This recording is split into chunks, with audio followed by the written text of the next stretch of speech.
Welcome to the Slop Temple. We pray this video helps. You're starting in the app library. Swipe left until you see the categorized grid. Once there, long press an app to enter jiggle mode and drag it where you want. Focus first on high-use apps, pull those to the home screen or into a new folder. You're doing this to override automatic grouping with your personal layout.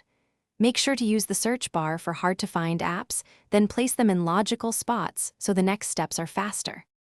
Now refine. Create folders by dragging one app onto another, then name them concisely for quick scanning.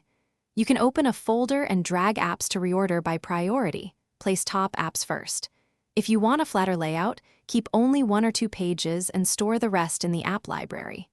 Once done, use the library categories and search to locate lesser-used apps and either leave them in library or move them into specific folders so your home screen stays intentional and uncluttered. Finish by hiding any extraneous home screen pages.